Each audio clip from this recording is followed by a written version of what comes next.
Oi, turma! Então, estamos aqui em mais uma aula de ciências. Nessa nossa aula dessa semana, a gente vai fazer a correção das atividades que vocês entregaram no sábado, tá? Então, todas as atividades ali da apostila, do livro de atividades de vocês também. E aí, hoje, né, vocês já têm a nota lá no sistema para vocês consultarem, para ver quanto que vocês tiraram, tá? Nessa atividade que vocês entregaram.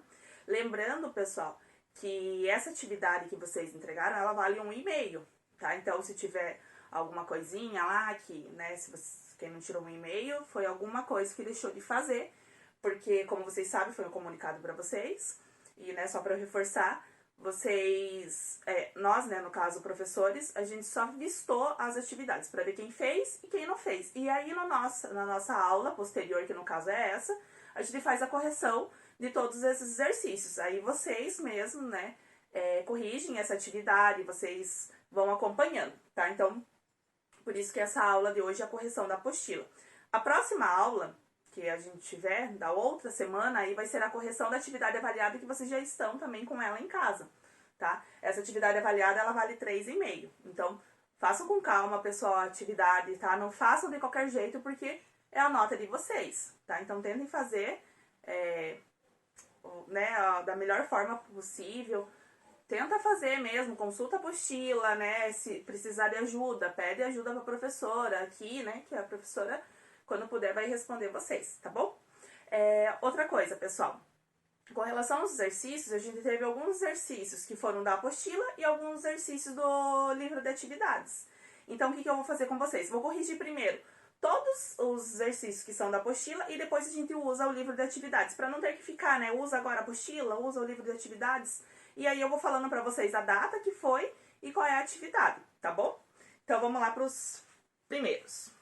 Então, o primeiro exercício que a gente tem, pessoal, foi do dia da correção, né? Que valeu para esse sábado, foi do dia 13 de maio, que foi a atividade da apostila, os exercícios 1 ao 6, da página 6, tá? Então, foram todos esses aqui. Não sei se vai estar focando aí para vocês, mas foram esses exercícios que foram passados para vocês. E aí, a gente vai fazer a correção. Ah, outra coisa. Quando foram os exercícios com relação a cálculos, daí eu coloco aqui para vocês no quadro, senão a gente só vai corrigindo juntos mesmo, eu vou corrigindo aqui com vocês, as discursivas principalmente, e aí vocês vão corrigindo. Lembrando que não precisa estar exatamente como eu coloquei, tá? Vocês podem, se a ideia central tiver a mesma coisa, deixa como vocês fizeram, tá bom? Então vamos lá para a primeira, pessoal. Como você diria que surgiram as primeiras ideias sobre o universo, tá? Então, o que vocês poderiam falar sobre essas primeiras ideias? Lógico que a questão, né, em geral, as primeiras ideias que a gente tem, que a gente sabe, o estudo, a astronomia é a ciência mais antiga, né, que se tem ideia, porque mesmo sem saber que eles estavam estudando algo relacionado à astronomia, era aquele estudo.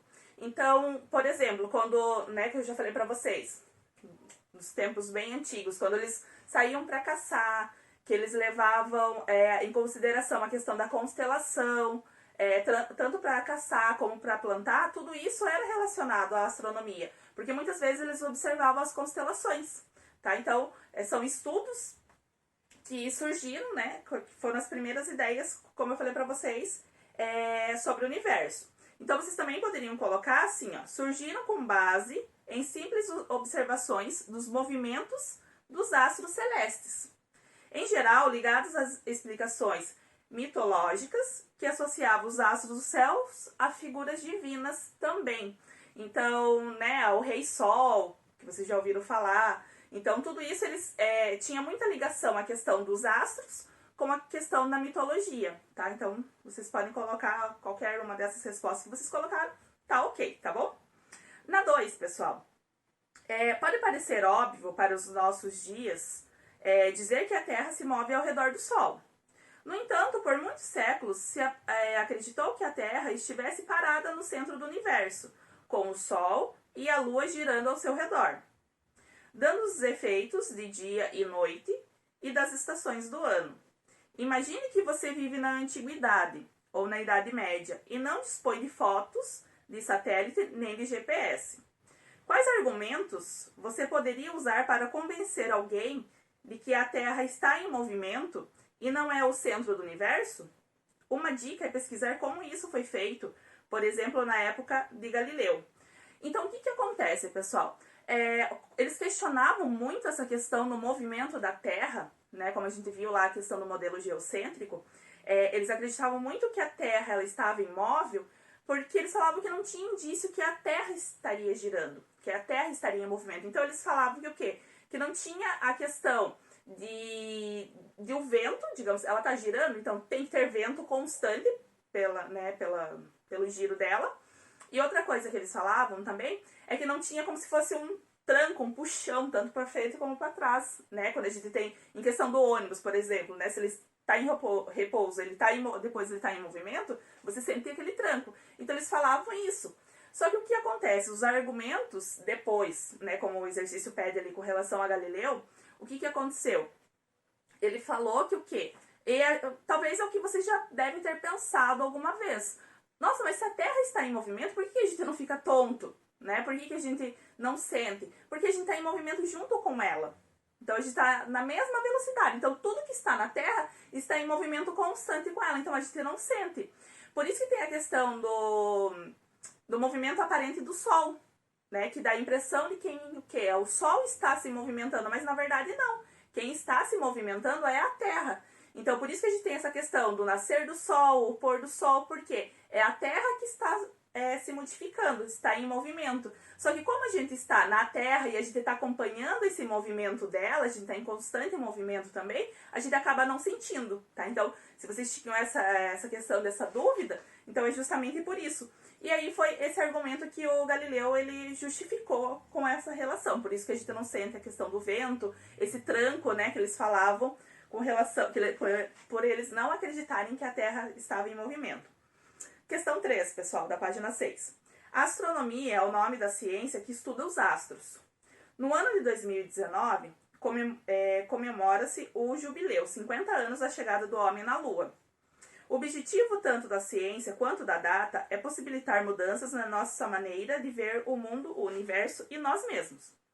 Como isso é possível? Debata com seus colegas e escreva a sua resposta. Lógico que não foi possível a questão do debate, mas a ideia, mais ou menos, a gente pode acabar fazendo junto. Vocês poderiam ter pensado. Eu vi que teve alguns que deixaram em branco. Eu nem desconsiderei porque realmente o exercício estava pedindo a questão do debate. Eu até esqueci quando eu coloquei o exercício com relação a isso. Mas tranquilo, pessoal. Não descontei nota por essa questão, tá bom? Então, o que acontece, pessoal? Sempre tem essas datas comemorativas com relação à astronomia, justamente para as pessoas tentarem entender a questão da ciência, a questão do universo, a questão da astronomia, aonde a gente está inserido, a importância que tem da gente ter esse conhecimento. Porque, queira ou não, no nosso dia a dia, a gente tem o estudo da astronomia a todo tempo, né? O nosso dia e a noite está relacionado à astronomia, as nossas estações do ano. Então, essa questão do universo, essa questão do estudo nós, né, onde nós estamos inseridos, é justamente por isso, tá? Então eu vou pegar uma partezinha aqui que eu coloquei para vocês, esqueci de separar, sobre essa ideia, tá? Então, ó, todos os seres vivos devem perceber o impacto da astronomia e da ciência no dia a dia e compreender que o conhecimento científico contribui muito para o desenvolvimento da sociedade. Então, é justamente aquele conhecimento científico que a gente deve ter, você saber que essa questão do conhecimento científico você vai debater com teorias, com estudos que você é feito, né? Então, como vocês já devem ter visto com relação ao estudo da ciência, o estudo que a gente tem ao longo dos anos, ele não é algo fixo. Se vier alguém comprovando que é algo que ele estudou aquilo e viu de uma outra maneira, de uma outra perspectiva, tudo aquilo que a gente estudou ele pode ser mudado. Mas ele é mudado com o quê? Com estudo, com questão científica, com questão teórica, tá? Vamos para 4. A ciência não é produzida alheia às questões de cada sociedade e época. Um exemplo foi a predominância do modelo ptolomaico durante a Idade Média, bem como críticas e oposições a outras propostas. Por que as religiões cristãs, por exemplo, defendiam o modelo geocêntrico de Ptolomeu? Então, o que acontece, pessoal? Essa ideia, na época, era uma questão muito de teologia, né, com relação à divina. Então, a criação divina. Então, o que acontece? A ideia que eles tinham, que se eles tirassem a Terra como centro do universo, eles tiravam essa crença em questão divina, né? Que Deus criou o universo e ele criou a Terra porque é onde todos os seres vivos estão, se encontram, né? Onde todos os seres vivos vivem, habitam. Então, o ser humano, assim como a Terra, seria o próprio centro do universo. Então, por isso que demorou tanto tempo, né? Mais de 1000 anos com relação a essa ideia, e foi tão difícil fazer todas as pessoas, a questão da igreja, tudo ter essa crença do modelo heliocêntrico, porque tirava essa ideia central, né? Que, digamos, a Terra e nós éramos o centro do universo e estávamos dominando tudo, tá? 5, pessoal. Leia as afirmativas a seguir e marque V para verdadeiro ou F para falso. Então, questão A. Na antiguidade, o modelo típico era o da Terra em repouso no centro do universo. Sim, na antiguidade era isso. Aqui não está falando que é o modelo correto. Então, 5 é verdadeiro. Vou colocar aqui para vocês que daí fica melhor, né? Então, 5, letra A, verdadeiro. B. O modelo cosmológico de Ptolomeu deixou de ser utilizado por atrapalhar as navegações. Na verdade, essa afirmativa ela é falsa, porque era justamente o modelo que era utilizado nas navegações. Tá? A gente já tinha falado isso lá na nossa aula 5. C. Tycho Brahe aceitava o modelo heliocêntrico. Então, falso, né? Na verdade, o Tycho Brahe, ele fez aquela questão do modelo híbrido. Então, ele contestava o modelo heliocêntrico, né? Ele não defendia, não aceitava. E na D, Galileu Galilei foi um importante defensor das ideias de Ptolomeu. Na verdade, não, né? Porque eles tinham, na verdade, ideias diferentes. Ptolomeu acreditava no modelo geocêntrico, aquele que a Terra está no centro do universo, e o Galileu Galilei no modelo heliocêntrico. Então, é falso. A única alternativa que nós temos verdadeira é a letra A. C. Pesquise por que foram usados os nomes geocêntrico e heliocêntrico para designar os modelos cosmológicos. Então, foi justo o que eu tinha explicado para vocês na aula. Que geocêntrico está ligado com a palavra geo, terra, então terra, centro do universo, e o heliocêntrico está relacionado com o Sol, né? Hélio, o gás mais abundante que nós temos na formação do Sol. Tá? Então, hélio significa Sol e geo, terra. Então, por isso que geocêntrico está relacionado com o centro, a Terra no centro do universo, e heliocêntrico está relacionado com o Sol no centro do universo, tá? Nossa próxima atividade, pessoal, da apostila, foi o exercício 1 ao 3 da página 13, tá? Então, vamos lá. Então, deixa eu só colocar aqui se a gente tiver que corrigir alguma coisa, pra gente saber que é outra página. Então, página 13, aqui foi a página 6, tá? Então, vamos lá. Na questão 1, qual a diferença entre uma circunferência e uma elipse? Tá? Então, vamos lá. Uma elipse é uma circunferência ovalada, né, que eu já tinha explicado para vocês. Mas a principal diferença está relacionada com o seu ponto central. Né? Na circunferência nós temos um ponto central só, e na elipse nós temos 2, que é chamado de foco. Tá? Então, geometricamente, uma circunferência tem um único centro, do qual todos os pontos são equidistantes. Uma elipse tem 2 centros, chamados de foco, e é a soma da distância de um ponto da elipse até esses 2 centros, que é igual para qualquer ponto da elipse. Portanto, a circunferência é um caso particular de elipse em que os 2 focos são coincidentes. Tá? Então, essa seria a resposta. Na 2, pessoal, como se chama a posição mais próxima a ser ocupada pelo planeta em relação ao Sol? Então, a posição mais próxima que nós temos é a chamada periélio, tá? E a posição mais afastada? E a mais afastada é o afélio, né? Que a gente já tinha falado nas nossas aulas sobre as leis de Kepler. Na 3, pessoal, com relação ao desenho que vocês têm, tá? Ali na página 13. A figura ilustrada, fora de escala, a trajetória de um planeta em torno do Sol. Considerando que as áreas sombreadas são iguais, assinale com um X as afirmativas corretas. Então, a gente tem um ponto ali de distância, onde o Sol está mais próximo, que é o número 1, a área, né, número 1, e temos a área número 2, onde o Sol está mais distante. Então, lembrando que com relação a isso, a gente está falando sobre a segunda lei de Kepler, né, a lei das áreas, tá?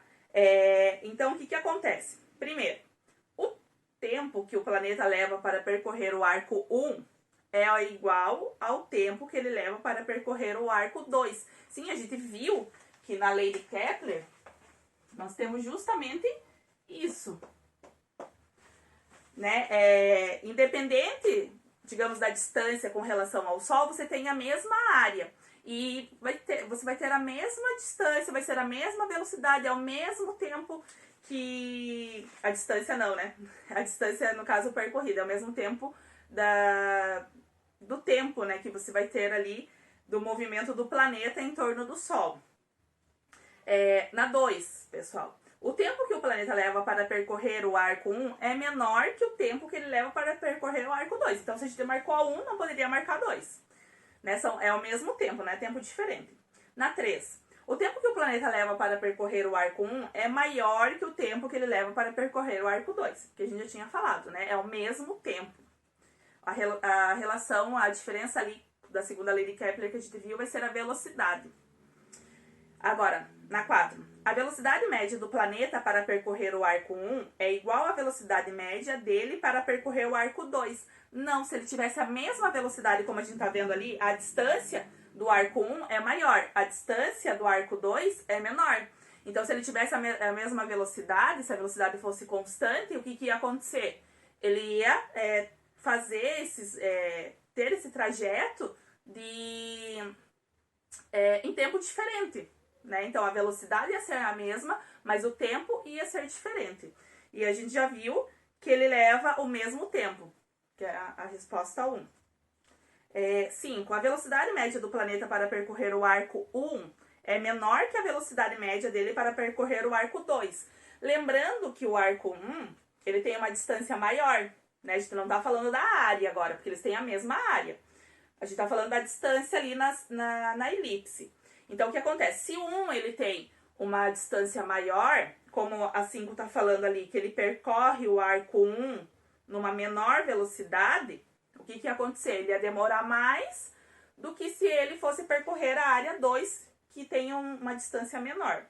E aí, na 6, a velocidade média do planeta para percorrer o arco 1 é maior que a velocidade média dele para percorrer o arco 2. Aí essa tá correta, tá? Justamente porque a velocidade no arco 1 tem que ser maior para ele conseguir fazer esse percurso no mesmo tempo do arco 2, que tem uma distância menor. Então, a resposta certa seria a 1 e a 6. Tá? 1 e 6. E da apostila, daí temos a atividade do dia 10 de junho, que foi o exercício 1 ao 5, da página 18, tá? Vamos lá. Número 1. O que aconteceria com o peso e a massa de um objeto se ele fosse levado para a Lua? Deixa eu só apagar aqui, pessoal, porque agora a gente vai fazer o outro, senão não vai ter espaço.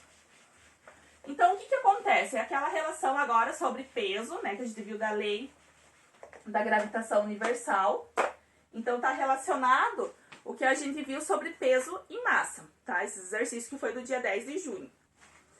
Então, né, a pergunta 1. O que aconteceria com o peso e a massa? O que a gente viu, pessoal? Que o peso, ele tá relacionado com a aceleração da gravidade, tá? E a massa, a gente já viu que ela não se altera em qualquer local, que a massa é o que a gente fala em quilogramas, tá? Então, ela não vai se alterar em qualquer local que você esteja. Então, o peso, sim, ele se altera porque leva em consideração a aceleração da gravidade, que é em newtons, né, a unidade. E a massa, não. Então, a resposta seria isso, tá? O peso diminuir... o que aconteceria com o peso e o peso, então, o que vai acontecer? O peso vai diminuir porque a aceleração da gravidade é cerca de 6 vezes menor do que o da Terra. Então, o que acontece? Se é uma aceleração da gravidade menor, então o peso vai ser menor também. E a massa, o que aconteceria com a massa se ele fosse levado para a Lua? Nada, né? A massa ela não ia se alterar, ela ia continuar a mesma. Vamos na 2, pessoal, que nós temos um exercício ali, um cálculo, né, da fórmula lá que a gente viu, da questão do peso e da massa.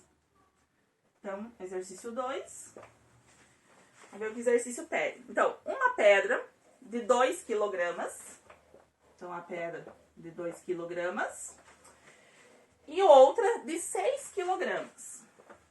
Opa, pensei 6 e coloquei 2. Bobou aqui um pouquinho. Então, 6 kg, certo?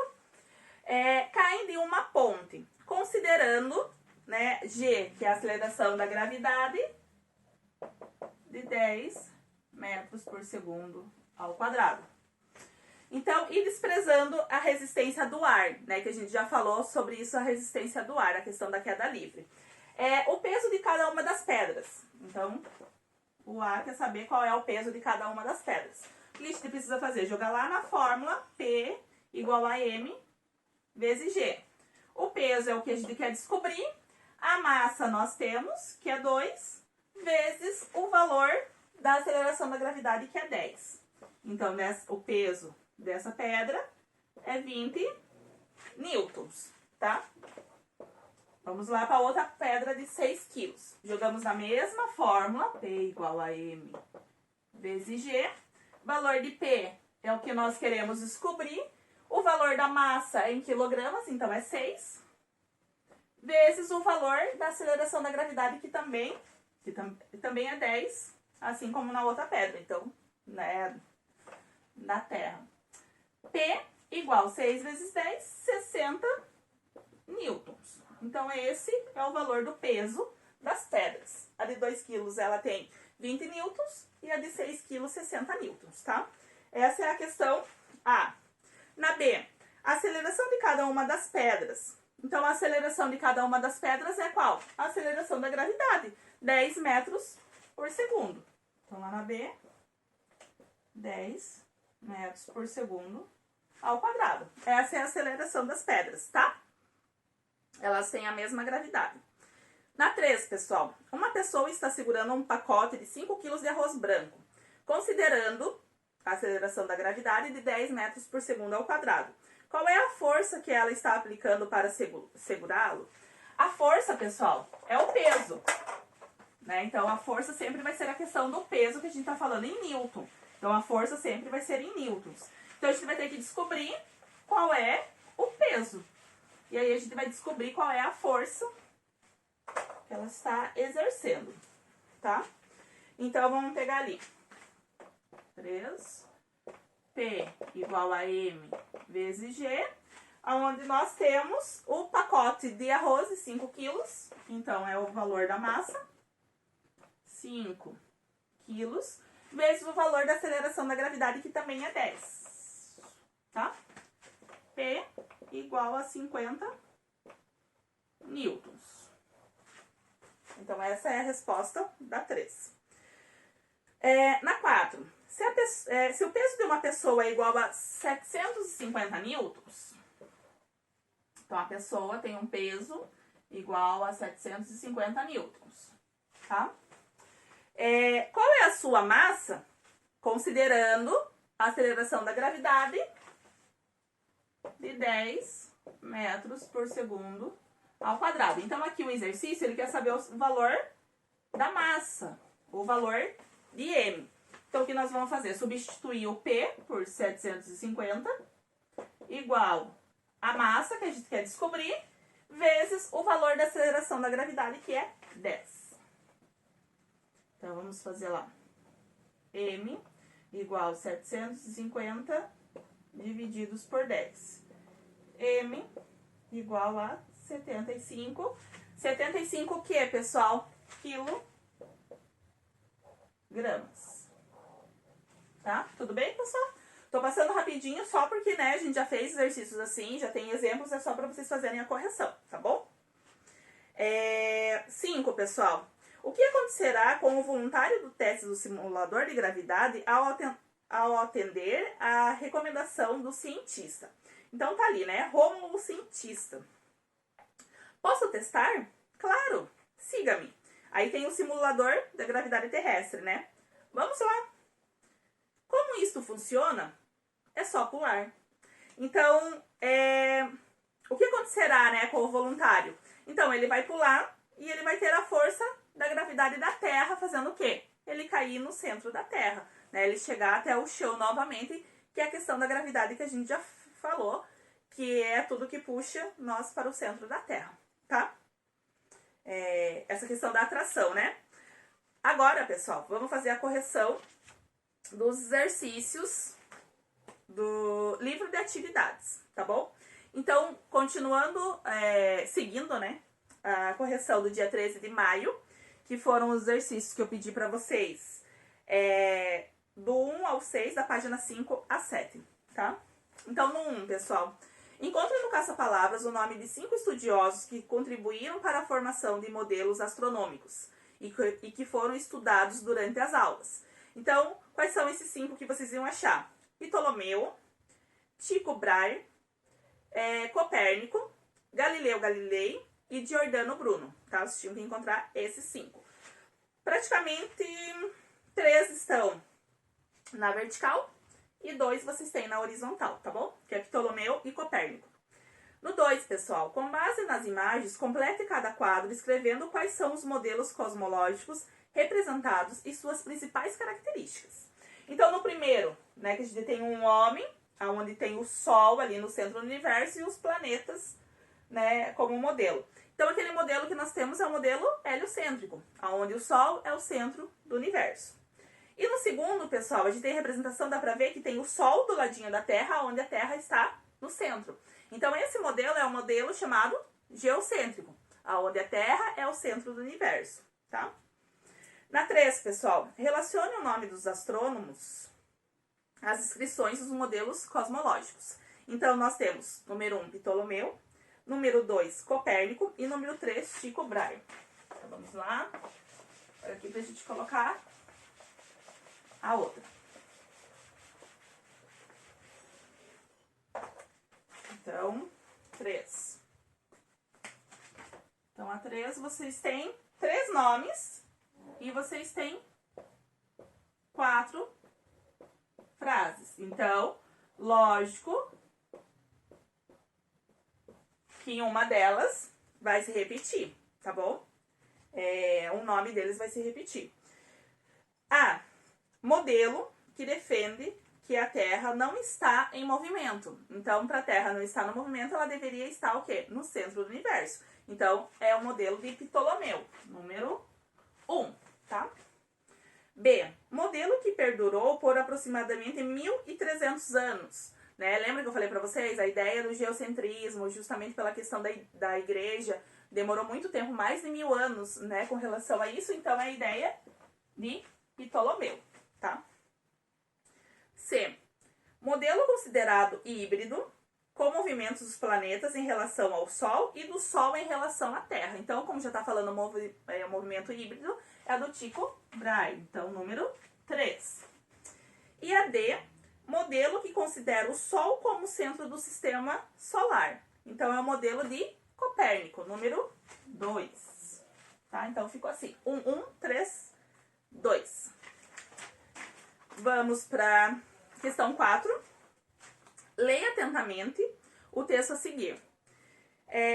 Eu, Galileu, filho do falecido Vincenzo Galilei, florentino de 70 anos de idade, escrevi e imprimi um livro no qual discuto a nova doutrina, o heliocentrismo, já condenada, e aduzo argumento de grande força em seu favor.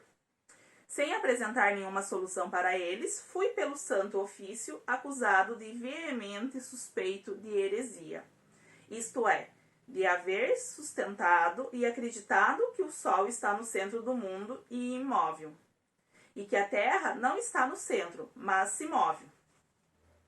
Desejando eliminar do espírito de vossas eminências e de todos os cristãos fiéis essa veemente suspeita concebida muito justamente contra mim. Com sinceridade e fé verdadeira, abjuro, amaldiçoo e detesto os citados erros e heresias. E, em geral, qualquer outro erro, heresia e seita contrários à Santa Igreja. E juro que no futuro nunca mais direi nem afirmarei, verbalmente nem por escrito, nada que proporcione motivo para tal suspeita a meu respeito. Lembra que quando eu expliquei esses modelos, né, cosmológicos para vocês, eu falei com relação ao Galileu, que ele teve que, mesmo ele sabendo que estava certo, ele teve que ser contrário à sua ideia para ele não morrer, né, para ele ter a sua prisão domiciliar, mas não morrer, como aconteceu com o Giordano Bruno. Então, né, aqui ele fala um pouco sobre isso, e aí temos umas questões para responder com relação a esse texto. Então, com base na declaração dada por Galileu, responda as questões propostas. A. Qual era a influência da igreja sobre a ciência na época de Galileu? A igreja era a instituição que governava o mundo, ditando regras e costumes para a população. Tá? Então, essa é a resposta da letra A. B. Por que o modelo cosmológico proposto por Galileu foi condenado pela igreja? Na visão da igreja, o modelo proposto por Galileu tiraria da Terra sua importância como obra divina, né? Foi o que eu já tinha falado para vocês. E C. Quais eram os métodos utilizados pelos cientistas contemporâneos de Galileu Galilei para formularem seus modelos cosmológicos? Então, o principal modelo para observação do céu Desculpa, falei errado aqui. O principal método era a observação do céu. Eles mediam as posições dos astros no céu durante o passar dos dias. Galileu, inclusive, aperfeiçoou instrumentos que auxiliavam nessas observações. A questão do telescópio, né? Então, ele aprimorou essa utilização. 5, pessoal. A partir de que momento uma teoria pode ser contestada? Existe uma verdade absoluta na ciência? Né? Foi o que eu tinha falado para vocês no comecinho da correção. A teoria é contestada sempre que uma nova comprovação, né, experimental ou teórica, como eu tinha falado para vocês, discorda do que já existe. E é aceita por um grupo de pesquisadores. Então, não há como classificar uma teoria como verdade absoluta. Né? Então, tudo pode ser modificado. Provavelmente, quando vocês estudaram sobre a questão da abiogênese e biogênese, vocês estudaram como que era a ideia no início, né, com relação à vida, como que ela surgia. Então, são coisas que elas vão se modificando.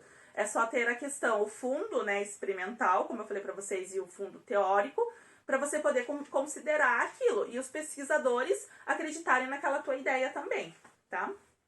Na 6, pessoal. Atualmente, está cada vez mais difícil fazer observações noturnas dos céus, dos astros, né, com relação ao céu. Sobre esse tema, marque com V as afirmações verdadeiras e com F as falsas. Então, vamos lá. Questão 6.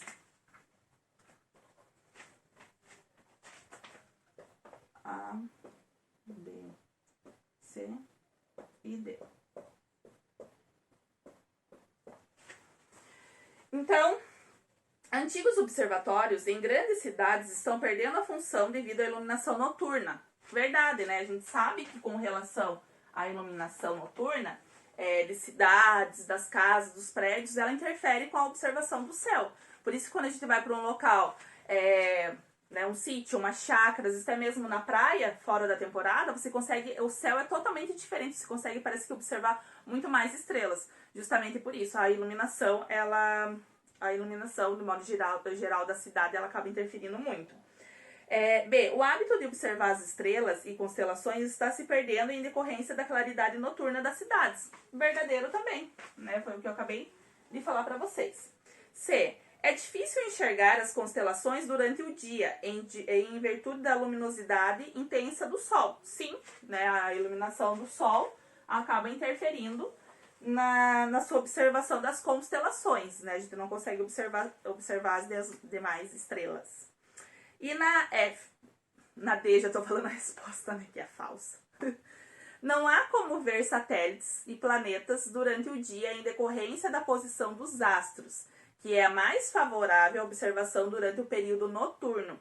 Então, essa daqui é falsa, pessoal. Por que ela é falsa?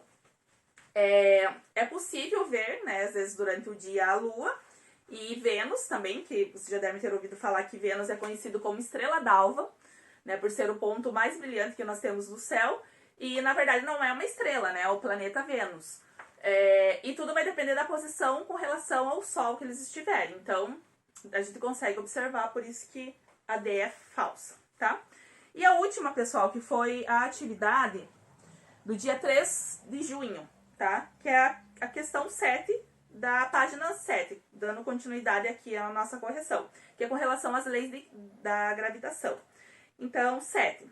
Kepler introduziu inúmeros conceitos com relação ao movimento dos astros, utilizando o trabalho de Tycho Brahe, seu mentor, como base de seus estudos. Sobre esses conceitos, assinale com V as afirmativas verdadeiras e F as falsas. Então, A. Os planetas descrevem uma órbita circular e o Sol é o centro dessa órbita. Então, é falsa. Por quê, pessoal? Só vou colocar aqui para vocês. Ela é falsa. Por quê? Primeiro que a gente já viu que é uma elipse, né? Não é uma circular. E o Sol está em um dos focos da órbita elíptica da Terra, tá? Então, por isso que é falsa. Na B, o segmento de reta que une o Sol a um determinado planeta cobre áreas iguais em intervalos de tempos iguais. Foi o que a gente falou da segunda lei de Kepler, né? Ou lei das áreas. Então, está correto, verdadeiro. Vamos ver a C. A razão entre o quadrado do período de translação de um planeta e o cubo do raio médio de sua órbita é igual para todos os planetas do sistema solar. Verdadeiro, é a terceira lei de Kepler que a gente viu também. D. O mesmo comprimento de segmento da curva é transladado em tempos iguais, qualquer que seja a sua posição da órbita. Então, na D, pessoal, é falsa. Por que a D é falsa? Os comprimentos dos segmentos de curva podem ser diferentes, tá? É a questão do afélio e periférico que nós observamos. E na E, o Sol se movimenta em uma órbita elíptica, sendo a Terra o seu centro, né? E a gente sabe que é falsa porque os planetas descrevem uma órbita elíptica. Então, são os planetas e não o Sol. Então, falso. Então, ficou falso, verdadeiro, verdadeiro, falso, falso. Pessoal, então a nossa correção, né, de hoje é essa. Vou colocar para vocês os exercícios, tá? Para vocês resolverem da nossa apostila, né? Dando continuidade. Então, como a gente ainda não viu um conteúdo novo, continua sendo esse conteúdo. Outra coisa, então vocês já estão com a atividade de vocês em casa, façam com calma, né? Semana que vem vocês já têm que entregar na escola, então a nossa próxima aula já vai ser a correção dessa atividade. Então façam com calma, pessoal, como eu falei pra vocês viram que daí agora não é tantas questões, né? Da outra eu tinha colocado 10 questões, com A, B e C. Dessa vez eu enxuguei porque ela vale 3,5. Então tentem fazer a atividade como eu falei pra vocês, pra tirarem uma boa nota, assim como foi na outra. Entreguem no prazo, por favor, tá? E aí, assim que vocês entregarem, a nota de vocês vai estar no sistema. Então, semana que vem, a correção é sobre essa atividade avaliada que vocês estão com ela em casa já, tá? Então, pessoal, é isso. Então, agora daí no finalzinho eu vou deixar para vocês o exercício e até a próxima aula.